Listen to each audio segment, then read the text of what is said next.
Welcome to digital educare. আমার একটি নতুন ভিডিওতে তোমাদের সবাইকে অনেক স্বাগত জানাই। তো আমরা যে মাধ্যমিকের পরপর আমরা ভৌতবিজ্ঞানের ভিডিওগুলো আপলোড করছি, তার মধ্যে আজকে আমাদের যেটা পড়বো আণবিক স্তরে গ্যাসের আচরণ। মানে এই চ্যাপ্টারে যেটা আমরা দ্বিতীয় চ্যাপ্টার মাধ্যমিকের গ্যাসের আচরণ, এই চ্যাপ্টারের শুরু থেকে তোমরা বয়েলস, চার্লস, অ্যাভোগাড্রো আর গেলুসেকের সূত্র দেখেছো। তো এগুলো কি ছিল? একটা ওয়াইড অ্যাঙ্গেল। ওয়াইড অ্যাঙ্গেল মানে কি? একটা গ্যাস যখন থাকে, গ্যাসটাকে বাইরে থেকে দেখতে কেমন লাগে, গ্যাসের বাইরে থেকে ওর আচরণগুলো কেমন। আমরা একটা পাত্রে গ্যাস রেখেছি, পাত্রের মধ্যে গ্যাসটা কেমন কেমন আচরণ করছে, এটা হলো কি একটু ইন্দ্রিয়গ্রাহ্য অবস্থায় গ্যাসের আচরণ। আমরা আজকে যেটা করবো কি, এটা একটা নতুন টপিক। এটা কি? আণবিক স্তরে। আণবিক স্তরে মানে কি? আমরা একদম গ্যাসের ভিতরে ঢুকে যাব, গ্যাসের প্রত্যেকটা অণুর মধ্যে দেখবো যে প্রত্যেকটা অণু কেমন আচরণ করছে। ঠিক আছে? তার মানে আগের দিন দেখছিলাম কি একটা পাত্রের মধ্যে টোটাল গ্যাস আছে, ওখানে সব অণু একসাথে কেমন আচরণ করছে। আর আজকে আমরা কি করব, প্রত্যেকটা অণু কেমন করে আচরণ করছে সেটা নিয়ে আমরা এই আমাদের টপিক আণবিক স্তরে গ্যাসের আচরণ। তো ঠিক আছে, তোমরা খাতা কলম নিয়ে বসে যাও, আমরা শুরু করি আমাদের আজকের টপিক আণবিক স্তরে গ্যাসের আচরণ। তো দেখো, প্রথমে কি আণবিক স্তরে গ্যাসের আচরণ যেটা আছে সেখানে একটা সূত্র দেওয়া আছে। কি সূত্র বললে ভুল হবে, একটা কি তত্ত্ব। ঠিক আছে? সূত্র আর তত্ত্বের মধ্যে কিন্তু বিশাল পার্থক্য রয়েছে। তোমরা হয়তো নাইনে আসো ওই জন্য জানো না, সূত্র আর তত্ত্ব দুইটা আলাদা জিনিস। নিউটনের গতি সূত্র এটা আলাদা জিনিস। আর কি এটা কি বোলসম্যান বা ম্যাক্সওয়েল ক্লোসিয়াস, যেগুলো অন্য তিনজন বিজ্ঞানী, এদের আছে কি গতীয় তত্ত্ব। নিউটনের গতির সূত্র আলাদা জিনিস, তত্ত্ব আলাদা জিনিস। সূত্র কি হয়? সূত্র প্রমাণিত হয়। যদি প্রমাণ হয়ে যায় ওরা যেটা বলছে, তাহলে সেটাকে বলবে সূত্র। আর যেটা প্রমাণিত না, যেটাকে বলেছে কিছু কিছু ক্ষেত্রে মিলছে কিন্তু ওটা প্রমাণ করতে পারে নাই, তখন এটা হয়ে যায় কি তত্ত্ব। ঠিক আছে? ল আর কি থিওরি। থিওরি হলো কি যেটা প্রমাণিত না, তত্ত্ব। আর ল মানে কি যেটা প্রমাণিত সবসময় হয়। ঠিক আছে? সেটাকে বলা হয় কি সূত্র। তো এটা একটা তত্ত্ব রয়েছে কি গ্যাসের গতীয় তত্ত্ব। এই গ্যাসের গতীয় তত্ত্ব কোনো বিজ্ঞানী একা দেয়নি। ঠিক আছে? তবে নিউটনের গতি সূত্র, সবগুলো সূত্র কে দিয়েছিল? নিউটন দিয়েছিল। কিন্তু গ্যাসের যে গতীয় তত্ত্ব আছে, কোনো একটা বিজ্ঞানী একা দেয়নি। সাপোজ এখানে কি বোলসম্যান এসেছিল, বোলসম্যান এসে কিছু বলেছে, এবার ম্যাক্সওয়েল এসে বলছে না তোরটা ভুল, আমি কিছু বলি, ও আবার এসে কিছু বলেছে। তারপর আবার কি ক্লসিয়াস, এরা দুজনে বলেছে কি তোদেরটা ভুল, আমি একটু কিছু অ্যাড করি। ঠিক আছে? কেউ একদম 100% ঠিক না, আবার কেউ আবার কি 100% ভুল না। সবারই কিছু ঠিক ঠিক কথা ছিল, সবারই কিছু ভুল কথা ছিল, সবারটা মিলে কি হয়ে গেছে গ্যাসের গতীয় তত্ত্ব। তো এই যে গ্যাসের গতীয় তত্ত্ব রয়েছে, এখানে কি 5-6টা তোমাদের স্বীকার্য বিষয় রয়েছে। মানে ওরা যেগুলো বলেছে, এই স্বীকার্যগুলো কি কি? দেখ, প্রথমেই যে স্বীকার্যটা রয়েছে এখানে বলা আছে কি প্রতিটি গ্যাসে কি অসংখ্য ক্ষুদ্র ক্ষুদ্র অণু দিয়ে গঠিত, এবং কি একই গ্যাসের অণুগুলির ভর ও আকার একই হবে। এটা বলেছে কি প্রথম স্বীকার্য বিষয়টা। তার মানে কি আমাদের যতগুলো গ্যাস আছে প্রত্যেকটা গ্যাসে কি দিয়ে তৈরি? অণু দিয়ে তৈরি। আমরা এটা সবাই জানি, মানে এটা বলার আগেও জানি, বলার না মানে পরেও জানি যে কি প্রত্যেকটা অণু মানে প্রত্যেকটা গ্যাস অণু দিয়ে তৈরি। কিন্তু এখানে যেটা এক্সট্রা বললো কি যে প্রত্যেকটা গ্যাসের যে অণুগুলো আছে, ধরো অক্সিজেন গ্যাস আছে, তার অণুগুলো প্রত্যেকটা অক্সিজেন অণু কি ভরটা সমান হবে, আর কি আকারটাও একই হবে। তাহলে প্রত্যেকটা অণুর একই গ্যাসের ক্ষেত্রে অণুর আকার আর কি ভর একই হবে। এটা গেল। 2 নম্বর স্বীকার্য বিষয় কি বলেছে যে গ্যাসীয় অণুগুলি গোলাকার এবং কঠিন। গ্যাসের অণুগুলি গোলাকার বলছে, গোল হবে। গ্যাসের অণুগুলি তো গোলাকার না, এরকমও হতে পারে না। এটা কি গোলাকার? এটা কিন্তু গোলাকার না। ওরা বলেছে গোলাকার মানে একদম বৃত্তের মতো। ঠিক আছে? এটা ডিমের মতো, এটা কি ডিম্বাকার, এটাকে গোলাকার বলা যায় না, এটাকে আমরা ডিম্বাকার বলতে পারি। তো ওরা কি বলেছে না গ্যাসের অণুগুলো কি হবে? গোলাকারই হবে ফার্স্ট। আরটা কি বলেছে? কঠিন। কঠিন মানে শক্ত হবে। আরটা তারপর অণুগুলির মধ্যে পারস্পরিক ব্যবধান অনেক বেশি বলে এদের মধ্যে কোনো আকর্ষণ বল কাজ করে না। সাধারণত আমরা যখন কঠিন পদার্থ আর তরল পদার্থ নিয়ে আলোচনা করি, তাদের যে অণুগুলো আছে, এখানে একটা অণু আছে, এখানে একটা অণু আছে, এই অণুটা কি একে এদিকে টানবে, আবার এই অণুটা একে আবার এদিকে টানবে, মানে দুইজন দুজনকে নিজের দিকে টানবে, ওটা আকর্ষণ বল কাজ করে। কিন্তু গ্যাসের অণুগুলোর ক্ষেত্রে কি হয়, মানে এরা যেটা বলেছে গতীয় তত্ত্বে, যে অণুগুলো একটা আরেকটা থেকে অনেক দূরে দূরে থাকে, যেহেতু দূরে দূরে থাকে ওদের মধ্যে কোনো আকর্ষণ বল থাকে না। এটা বলেছে কি দ্বিতীয় স্বীকার্যে। 3 নম্বর স্বীকার্যটা কি বলছে? সমগ্র গ্যাসের আয়তনের তুলনায় অণুগুলির মোট আয়তন নগণ্য হয়। মানে আমরা যদি একটা পাত্র দেখি, পাত্রের আয়তনটা যত বড় হবে, এত বড় একটা পাত্র, এই পাত্রের আয়তনের তুলনায় কী হবে? অণুগুলোর আয়তন খুব ছোট, ওই জন্য আমরা এটাকে ধরি না। ঠিক আছে? আমরা যখন এই যে এতগুলো ক্যালকুলেশন আমরা কি চার্লস বয়েলস যে ক্যালকুলেশনগুলো করেছিলাম, ওখানে কি গ্যাসের যে আয়তনটা আমরা মানে গ্যাসের অণুগুলোর আয়তন আমরা ধরি না, আমরা কি লিখি পাত্রের আয়তনটা ধরি। আমরা কি বলি? গ্যাসের আয়তন মানে গ্যাসের যে পাত্র রাখা আছে পাত্রের আয়তন। এবার গ্যাসের অণুগুলোর যে কিছুটা আয়তন রয়েছে, বলছে কি এটা এতই ছোট হয় যে আমরা এটাকে বাদ দিয়ে দিই, এটাকে হিসেবের মধ্যে আনি না। থাকে অল্প থাকে, যেহেতু নগণ্য হয় মানে অল্প হয়, ওই জন্য আমরা এটাকে ক্যালকুলেশনের সময় আনি না, ক্যালকুলেশন যখন করবো তখন আনি না। এটা বলেছে কি 3 নম্বর স্বীকার্য।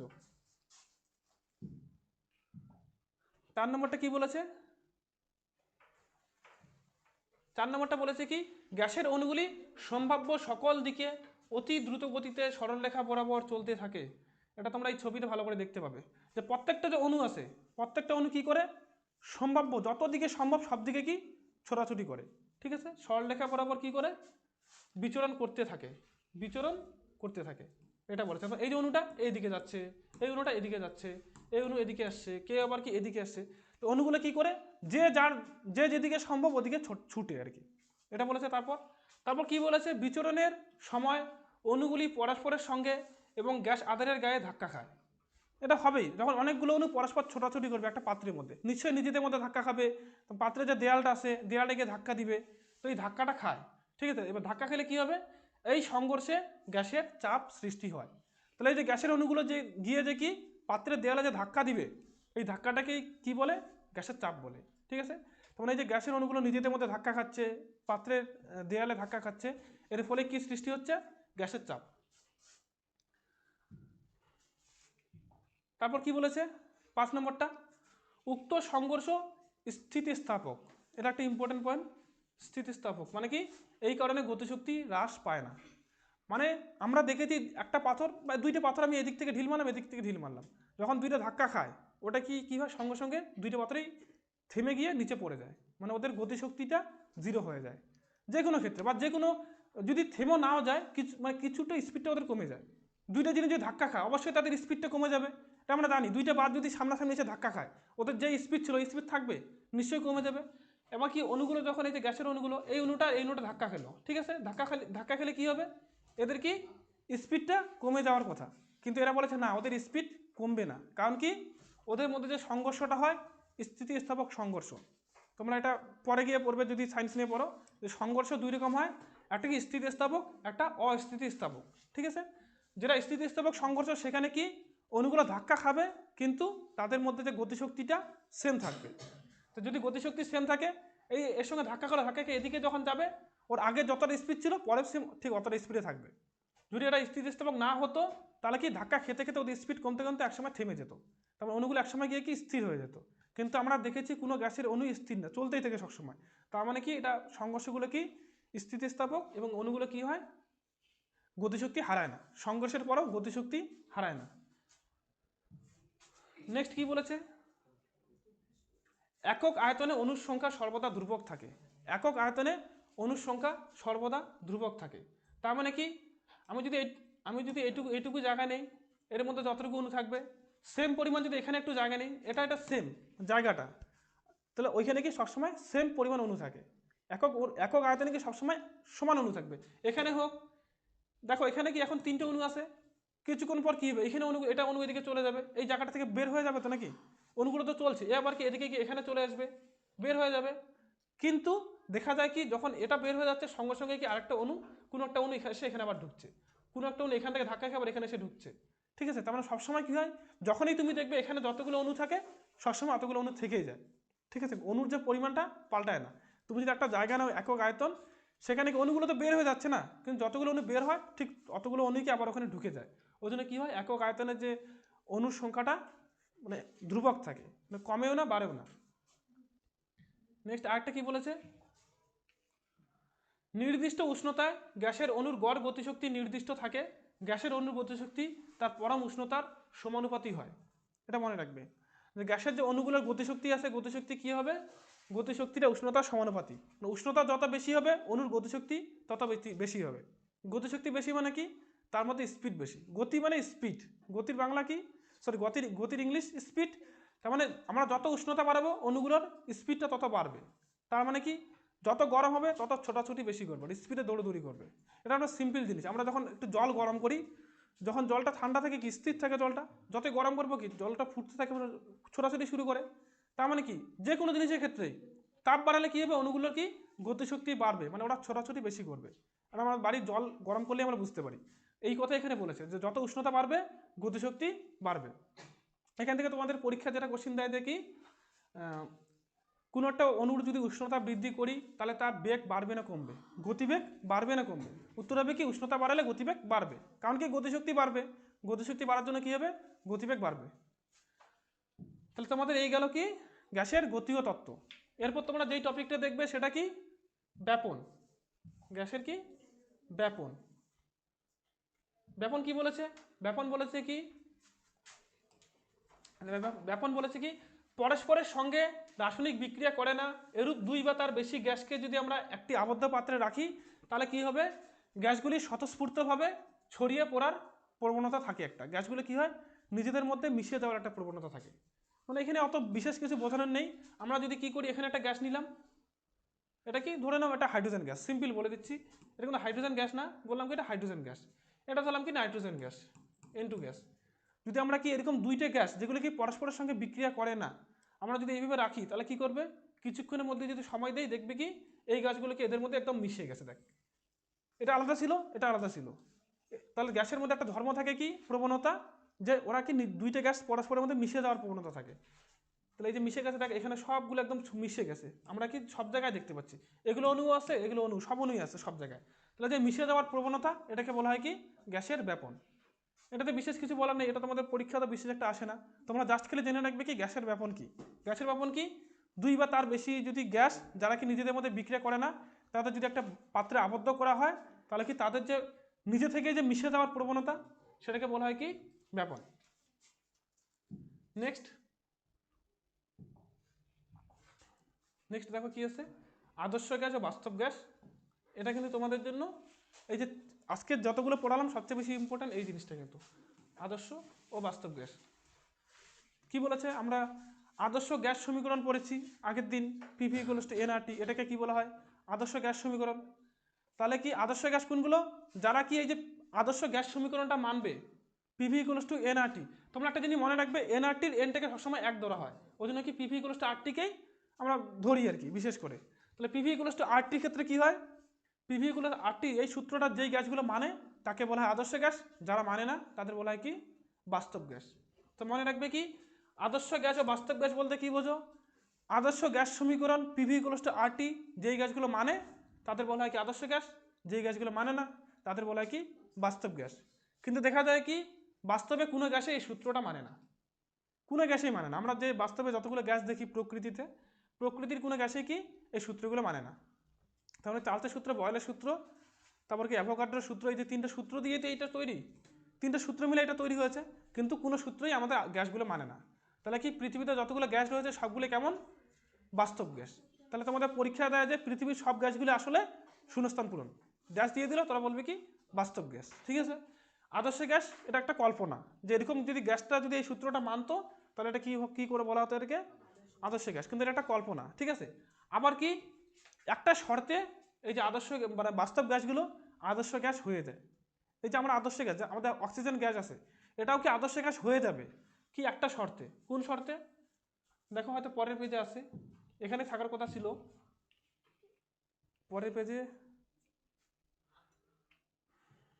দেখো এখানে নেই আমি বলে দিই তাহলে। ও আচ্ছা এখানে আছে, এই যে এখানে বলেছে দেখো নিম্নচাপ ও উচ্চ উষ্ণতায় বাস্তব গ্যাসগুলি কি আদর্শ গ্যাসের মতো আচরণ করে।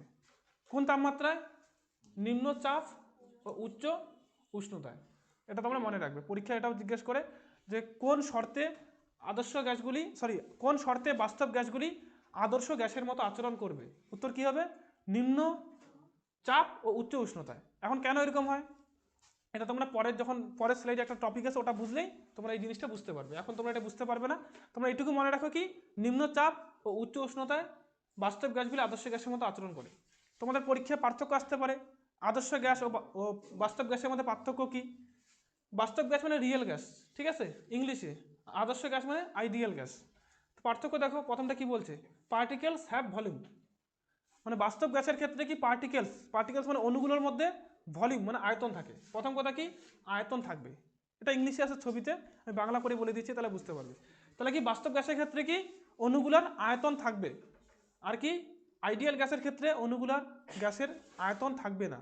ঠিক আছে অণুগুলোর কোনো আয়তন থাকবে না, যেটা গতীয় তত্ত্ব বলেছিল যে গ্যাসের অণুগুলোর আয়তন নগণ্য হয়, ওটা কি আইডিয়াল গ্যাস। সেকেন্ড কি বলেছে এনার্জি লস্ট ইন কলিশনস মানে সংঘর্ষ। ঠিক আছে। তো এখানে বলেছে কি যখন সংঘর্ষ হবে দুইটা গ্যাসের মধ্যে, আমরা গতীয় তত্ত্বে কি বললাম যে যখন অণুগুলোর মধ্যে সংঘর্ষ হয় তখন কোনো কি শক্তি ক্ষয় হয় না, মানে ওদের গতিশক্তি হারায় না, কমে না। কিন্তু বাস্তব গ্যাসের ক্ষেত্রে কি হয়, অণুগুলো যখন ধাক্কা খায় একটা অণুর সঙ্গে ওদের শক্তি কমে যায়, তাহলে কি এনার্জি লস্ট, এনার্জি হারিয়ে যায়, শক্তি হারিয়ে যায় ইন কালিশন, সংঘর্ষের সময়। এখানে কি বলেছে, কালিশনস আর ইলাস্টিক। ইলাস্টিক মানে কি স্থিতিস্থাপক, ইলাস্টিক কথাটা বাংলায় হলে কি স্থিতিস্থাপক, যেটা কি গতীয় তত্ত্বে দেখেছিলাম যে অণুগুলোর যে সংঘর্ষটা কেমন হয়, স্থিতিস্থাপক, মানে কোনো শক্তি ক্ষয় হয় না। তাহলে এটা হলো আইডিয়াল গ্যাসের ক্ষেত্রে এটা হবে। আরটা কি বলেছে, inter molecular forces. Inter molecular মানে কি আন্ত আণবিক ফোর্স, মানে কি বল, আন্তরাণবিক আকর্ষণ বল, যেটা আমরা জানি আন্তরাণবিক আকর্ষণ বল। তার মানে কি দুইটা অণুর মধ্যে আকর্ষণ বল কাজ করে। আমরা গতীয় তত্ত্বে কি বললাম যে অণুগুলোর মধ্যে কোনো আকর্ষণ বল কাজ করে না, কিন্তু বাস্তব গ্যাসের ক্ষেত্রে কি অণুগুলোর মধ্যে আকর্ষণ বল কাজ করে। আর যেটা কি আইডিয়াল গ্যাসের মধ্যে এরা বলেছে না, কোনো আকর্ষণ বল কাজ করে না। তিনটে পার্থক্য তারা মনে রাখবে, তিনটে পার্থক্য বললেই হয়ে যাবে। তবে এখানে দেখ এটা বলা আছে at high temperature at low pressure, ঠিক আছে। Real gases behave like ideal gas, এই দুইটা শর্তে যেটা এখানে দেওয়া আছে। এটুকু তোরা বুঝে গেছিস মোটামুটি। তাহলে পরেরটা যাই, এটা তোদের লাস্ট টপিক মনে আজকের। টপিকটা কি বলছে, আদর্শ গ্যাসগুলির কি গ্যাসের আদর্শ আচরণ থেকে বিচ্যুতির কারণ। তার মানে কি আমরা এতদিন থেকে একটা চ্যাপ্টার পড়লাম, চ্যাপ্টার পড়ে দেখলাম কি যতগুলো সূত্র দেখলাম গ্যাসগুলো কোনো সূত্রে মানছে না। বয়েলের সূত্র গ্যাসগুলো মানছে না, চার্লসের সূত্র গ্যাসগুলো মানছে না, ঠিক আছে। আরটা কি অ্যাভোগাড্রোর সূত্র গ্যাসগুলো মানছে না। তাহলে আমাদের এত কষ্ট করা তো লস হয়ে গেল না অ্যাকচুয়ালি। কিন্তু এই যে এটা হয় কেন হয়, এটা এটুকু বুঝছো তো যে আমরা যতগুলো সূত্র দেখেছি সবগুলোই কিছু না কিছু ভুল আছে সূত্রগুলোর মধ্যে, এখন আমাদের সঠিক সূত্রটা পাইনি। তাহলে এই সূত্রগুলো ভুল হওয়ার কারণ কি, দুইটা কারণ, মানে ওরা আগে থেকেই দুইটা জিনিস ধরে নিয়েছিল, যেই দুইটা ধরে নেওয়ার জন্য ওদের সূত্রগুলো ভুল হয়ে গেছে। কি কি ধরে নিয়েছিল, সসীম আয়তনজনিত ত্রুটি, ঠিক আছে। বিজ্ঞানী ভ্যান্ডার, এটা আগে দেখে না, বিজ্ঞানী ভ্যান্ডার ওয়ালস নামে একটা বিজ্ঞানী ছিল। ও এসে বলছে যে আমরা যে আদর্শ গ্যাসের যে কথা বলছি, গ্যাসগুলো তো একটা আদর্শ না। কেন না, দুইটা কারণের জন্য আমাদের গ্যাসগুলো আদর্শ না, মানে সূত্রগুলো খাটে না। একটা কি সসীম আয়তনজনিত ত্রুটি। সসীম আয়তন মানে কি, আমরা শুরুতেই কি বলেছিলাম গতীয় তত্ত্বে, যে গ্যাসের অণুগুলোর যে আয়তনটা এতই ছোট হয় যে পাত্রের তুলনায় ওটা এত ছোট আমরা বাদ দিয়ে দিই। তার মানে যত ক্যালকুলেশন করেছে অণুগুলোর আয়তন কি ধরেছে, জিরো ধরেছে। ওরা পাত্রের আয়তনটাকেই ধরে সূত্রগুলো বের করেছে, কিন্তু অ্যাকচুয়ালি এটা কি, এটা ভুল। গ্যাসের আয়তন ছোট হলেও তো থাকে নাকি, গ্যাসের অণুগুলো কি অল্প একটু আয়তন হলে তো আসে। এটার জন্য কি হয়, এই যে আমাদের যে বাস্তব গ্যাসগুলো আদর্শ গ্যাস থেকে দূরে সরে যায়, ঠিক আছে। তারপর এটার জন্য কি হয় দেখ, এই যে সাপোজ এই ঘরটা আছে, আমি একটা বাইক আর একটা লরি, দুইটা কোনটা ক্ষেত্রে বেশি চলাচল করতে পারবে, এই ঘরের ভিতরে বাইকটা। নিশ্চয় যেটা ছোট ওটা কি, ওটার জন্য ঘোরার জায়গাটা অনেক বেশি থাকবে, আর যেটা বড় ওটা কি ঘুরতেই পারবে না, ঠিক আছে। তাহলে অণুগুলো কি হয়, যদি গোটা ঘরটাই ফাঁকা পেতো, অণুগুলো যতটা জায়গায় দৌড়াদৌড়ি করতে পারতো, অণুর আয়তনগুলো, অণুগুলো যে আছে 20টা অণু আছে, ওরা নিশ্চয়ই কখনো মানে একটু জায়গা দখল করে আসে, ওই জায়গাটা কি ওরা কম পেয়ে যায় ঘোরার জন্য। অণুগুলো আয়তন যতটুকু হয় ওরা অতটুকু জায়গায় কি কম পায়। দেখো একটা লরি এখান থেকে এতটা জায়গা হবে, তাহলে কি ওরা যখন ঘুরবে এই জায়গাটা ওর জন্য থাকছে না, এই জায়গাটা ওর জন্য ঘরটার থেকে কমে যাচ্ছে, ঠিক আছে। সেম ওই ঘটনাটাই হয় কি অণুগুলোর ক্ষেত্রে, যেহেতু কি অণুগুলো একটা আয়তন থাকে, ওরা কি অতটুকু জায়গা দৌড়াদৌড়ি করার জন্য কম পেয়ে যায়, ঠিক আছে। সাপোজ এখানে তোদের একজনকে ছেড়ে দিলে যতটা জায়গা পাবি দৌড়ানোর জন্য, এই যে এতগুলো লোক আছিস অতটুকু জায়গা পাবি, তোরা তো ওই জায়গাটা দখল করে আসে, ওরা ওদিক দিয়ে যদি যেতে পারছিস না, তাহলে তোর জায়গাটা কমে যাচ্ছে দৌড়ানোর জন্য। তাহলে অণুগুলোর ক্ষেত্রে এটাই হয়, অনেকগুলো অণু ওর আয়তনটা দখল করে আসে, ওটা কি জায়গাটা কম পায়, ওই জন্য কি আমাদের একটা ভুল আসে। এটা গেলো ফার্স্ট। আর একটা আছে কি, এই দেখো তার আগে এটা একটা বুঝে নাও যে লো প্রেশার আর হাই প্রেশারে কি হয়। আমরা যে আগের যে স্লাইডটাতে দেখলাম কি, যে বাস্তব গ্যাসগুলো কি নিম্ন চাপে আর উচ্চ উষ্ণতায় কি হয় আদর্শ গ্যাসের মতো আচরণ করে। যখন লো প্রেশার হয় তখন কি হয়, গ্যাসের অণুগুলো এত দূরে দূরে থাকে। প্রেশার লো মানে ওদের মধ্যে চাপ নেই, ওরা কি দূরে দূরে আসে। প্রেশার যদি বাড়ায় তাহলে কি হবে, একদম কাছাকাছি চলে আসবে, একদম চাপ দিচ্ছি, চাপ দিয়ে ওকে কি কাছাকাছি নিয়ে আসছি, তখন কি এত ঘন থাকে, এই ঘটনাটা হয়, ঠিক আছে। তাহলে কি যখন এই অণুগুলো এখানে থাকবে একটা এখানে থাকবে, তখন ওদের মধ্যে আকর্ষণ বল কি কম থাকবে। যখন এত কাছাকাছি আসবে তখন কি আকর্ষণ বল কি বেশি থাকবে, তাহলে আকর্ষণ বলটা বেড়ে যায়, এটা একটা পয়েন্ট। এবার এখানে দেখ এইটুকু জায়গার মধ্যে এতগুলো অণু আছে, তাহলে ওরা কি বেশি ছোটাছুটি করতে পারবে না, এরা বেশি ছোটাছুটি করতে পারবে, এরা বেশি ছোটাছুটি করতে পারবে, ঠিক আছে। এই দুইটা কারণেই কি হয়, তাহলে লো প্রেশার আর কি হাই যে টেম্পারেচার, এই দুইটা ক্ষেত্রে কি গ্যাসের বাস্তব গ্যাসগুলো আদর্শ গ্যাসের মতো আচরণ করে। তাহলে পরের স্লাইডে দেখ, পরের স্লাইডে একটা আর একটা কারণ রয়েছে তোদের, একটা কারণ দেখলে কি সসীম আয়তন, মানে গ্যাসের অণুগুলোর কি কিছুটা আয়তন থাকে, এটা একটা কারণ। আর একটা কারণ কি, যে গ্যাস আন্তরাণবিক আকর্ষণ বলজনিত ত্রুটি। আমরা গতীয় তত্ত্বে আরেকটা ধরে নিয়েছি কি গ্যাসের অণুগুলোর মধ্যে কোনো আকর্ষণ বল কাজ করে না, কিন্তু বাস্তবে এটা হয় না, ঠিক আছে। বিশেষ করে কি উচ্চ চাপে আর নিম্ন উষ্ণতায়, যখন চাপটা উচ্চ থাকে মানে খুব চাপ, তখন অণুগুলো কি খুব কাছাকাছি থাকবে খুব চাপে। আবার যখন কি নিম্ন উষ্ণতা, উষ্ণতা বেশি হলে গ্যাসের অণুগুলো ছোটাছুটি করে, অণুগুলো দূরে দূরে থাকে, কিন্তু উষ্ণতা যখন কম থাকে অণুগুলো কাছাকাছি সরে আসে, কাছাকাছি সরে কি একটা অপরটার পাশাপাশি চলে আসে। যখন কাছাকাছি থাকে তখন ওদের মধ্যে কি থাকে, আকর্ষণ বল থাকে। আর এই আকর্ষণ বলটার জন্য কি আমাদের যে গ্যাসগুলো আছে আদর্শ গ্যাস থেকে দূরে সরে যায়, মানে ওদের বিচ্যুতি ঘটে, আদর্শ গ্যাস যেমন হওয়ার কথা তার থেকে অন্যরকম হয়। তো এগুলো তোমরা মোটামুটি বুঝে গেছো মোটামুটি।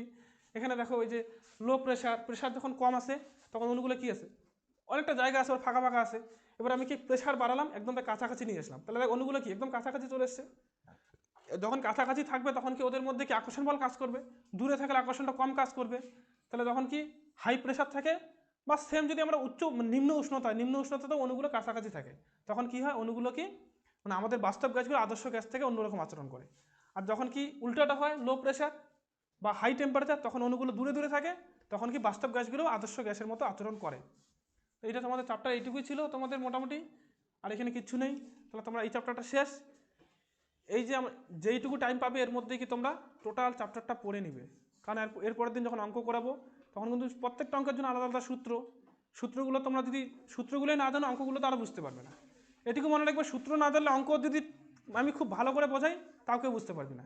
ওই জন্য এই টোটাল চ্যাপ্টারটা এক সপ্তাহ যেটুকু টাইম পাবে এর মধ্যে মুখস্থ করে নাও। নেক্সট দিন আমরা কি করব, অঙ্ক করব। তার জন্য কি যেটা বললাম, সূত্রগুলো মুখস্থ রাখতেই হবে, থিওরি পড়বে সূত্র মুখস্থ রাখবে। যাই হোক, তাহলে আজকে ভিডিও আমরা এখানেই শেষ করছি। আমরা নেক্সট দিন অঙ্ক করব। তোমরা যারা অনলাইনে ভিডিও দেখছো তোমরা আমাদের চ্যানেলটাকে সাবস্ক্রাইব করবে, আমাদের সঙ্গে থাকবে। আমাদের সব সাবজেক্ট, মাধ্যমিকের 7টা সাবজেক্টের ভিডিও আমরা আপলোড করছি, তোমরা দেখতে থাকো আমাদের চ্যানেল। ধন্যবাদ।